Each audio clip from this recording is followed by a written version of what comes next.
It's Monday again. We're not down at the shed because Mike had to take a quick trip up to the DC area for his day job and won't be back until tomorrow. So we'll probably be down at the shed on Wednesday. But in the meantime, I wanted to film a little short clip about cleaning the score wheels. I'm going to take them completely apart. I'm going to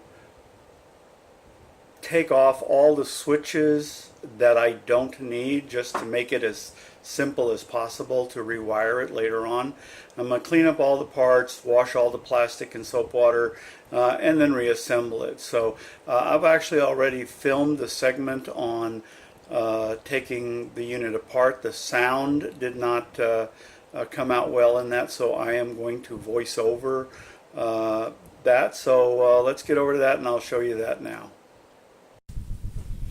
My lighting isn't the best here, and the straight down recording angle might make it a little difficult to see, but hopefully you'll get a good understanding.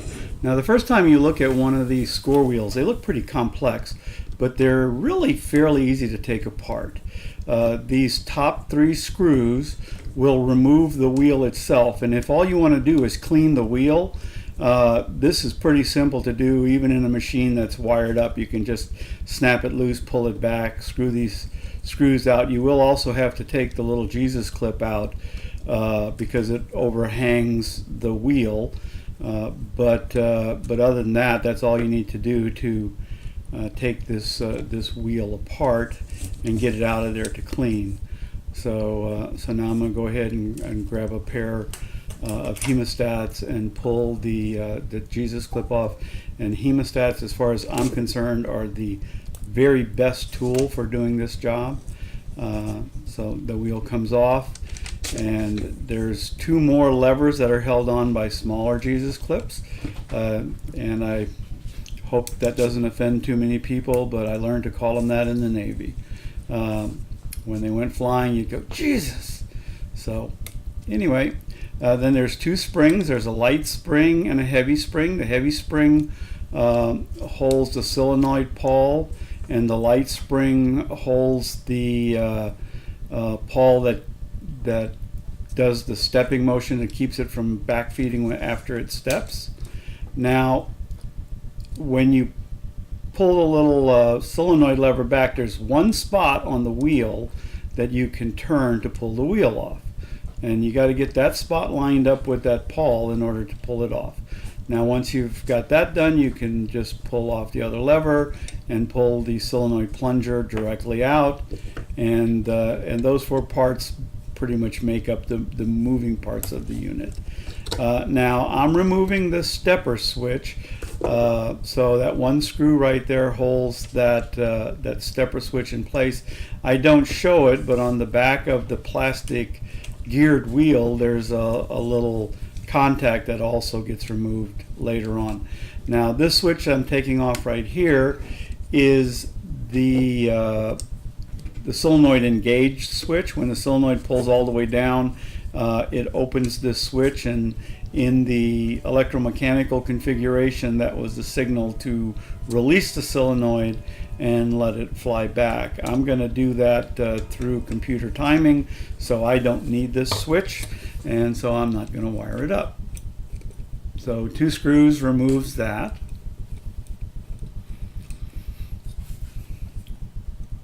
And of course, we're saving all these parts because leaf switches are always usable. Clean them up and they work fine. Now, screwed onto the solenoid body, there's a multi-leaf switch.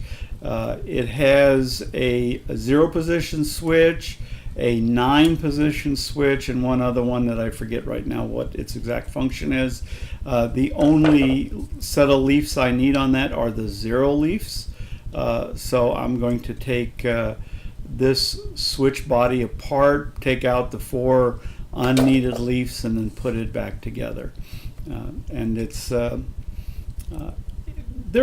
if you've ever done this, you know that there's a little phenolic sleeve on the inside of each of those screw holes that the phenolic bodies feed onto, and you need to get those off. And I found that the easiest way to do that is to remove the screws and then do a little twisting motion, and that'll let the things walk off of that phenolic. You can see them there. And then I pull them apart. I discard the leaves. I keep the little blocks because it's important that the zero switch, which is the outside one or the top one when you're looking at the switch, stays in its approximate same position. So once I got those all taken apart, then I put the blocks back together, and you will notice up in the upper position there is one of these phenolic blocks that's a little different from the rest because it's notched out on each side, and that's the very top phenolic block. I think it's designed like that to pinch on and hold. I'm not positive of that, but I think that's what they're doing there. And these switch leaves are milled so tightly that they are really hard to get back over these phenolic cylinders. Not impossible, but you just have to work at it a little bit. You can't really force them because it's spring steel, so you just have to get it lined up and be patient and work with it and get it to go back on there. And again, I think that little spring block, that's it. I just picked the spring block up there. That goes back on. And then the very, very top block is actually a metal block. And it's very important that you do not put that directly against the leaf spring. So the metal piece is still on the two screws. So now that I've got those blocks together, I reached off screen there and grabbed another block that's actually from another switch that I took apart, and I'm using that just to make up the difference for those 4 leaf springs that I took out. And then I put that back on, and then I'll screw it back onto the body. Now I'm not really cleaning this body other than wiping it down with a paper towel with some alcohol on it to clean off the excess grime and grease. But all of the plastic pieces are going to go into some warm soap water, and then I'll use a brush and a little scrubby to clean them off. You do need to be careful with the wheel because the numbers are painted on, and if you aggressively work at it, you could rub that paint off. So you really want to be careful about that. But that's it. Okay, reassembling the unit is pretty much just the reverse operation of taking it apart. You start with the follower pawl, and this follower pawl has a little nib on the end of it that has to ride in this track on the bottom of this wheel, and that's what changes the switches when it gets to 9 and 0. So this pawl just slides over the post and goes under this switch so that it can make that switch open and close. Then the solenoid plunger slides back in. By the way, I cleaned the inside of the solenoid body with alcohol and a paper towel on a stick. That worked really good. So next the wheel goes on, and again there's just one space that'll get around that pawl, so you have to put that on very carefully.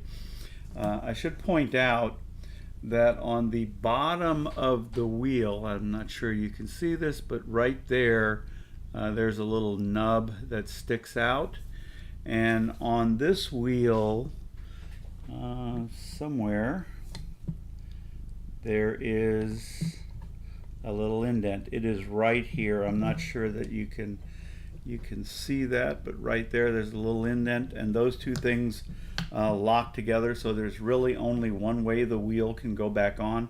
I'll show you a slightly easier way of doing that though when we get around to putting that on. So next, the latching pawl goes on, and that just sits in, catches one of the teeth there, and once those are on, the two small spring clips can be reinstalled to hold those in place.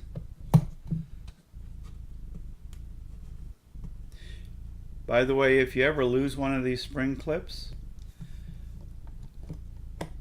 this particular pawl is completely captured underneath this wheel, so it really can't go anywhere. So if I lose one, I leave that one off. It's happened in the past. Okay, now the springs are ready to reinstall. The light spring goes on first, and it just captures over each of the hooks. The large spring is actually a little unique. If you look at the large spring, and I hope this shows up, let me move this out of the way. On this end of the spring, the hook, it comes off the side of the spring. On this end, on the other end, it comes off the middle. So this has a polarity, so to speak. So this flat part of the spring must go on this pawl, and it has to go down, and then the other end catches over the hook. And what that does, it kind of bends the spring a little bit, and it puts a little downward pressure on this pawl that makes it engage in these teeth. If you put this on any of the other three ways you could arrange that switch, it will not work correctly. So now that this is all back together, all that's left to be done is put the wheel on, the 3 screws and the last clip. But I want to show you, if I take this and turn it, and hopefully you can see this this switch right here. As this thing steps, the switch stays closed until that position when it opens up. That's the 0 position. And when it's in the 0 position, I know that the 0 on this wheel is facing directly away from the solenoid. So I can just slide that over here. Now this little piece of plastic on this end right here catches on this wheel and keeps it from dropping all the way on.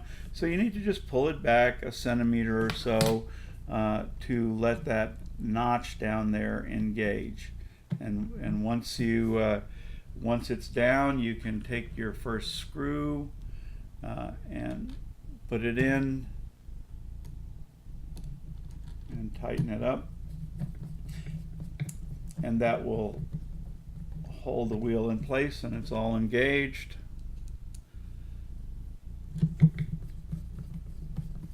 Put the other screws back.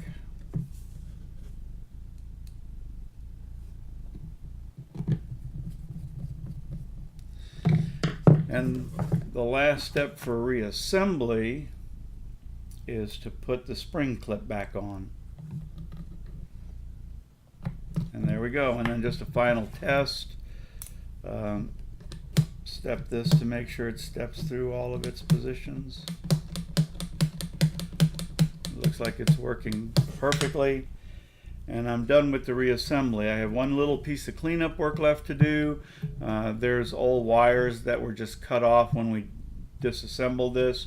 I'm going to get my soldering iron out, heat up this solder, pull this off, clean up the contacts with solder wick, and then this thing will be ready to reinstall. I'm not going to film that, but that's it. So that's what I'm doing with all 16 of these wheels, and you should see them go back in on Wednesday. Thanks a lot for watching.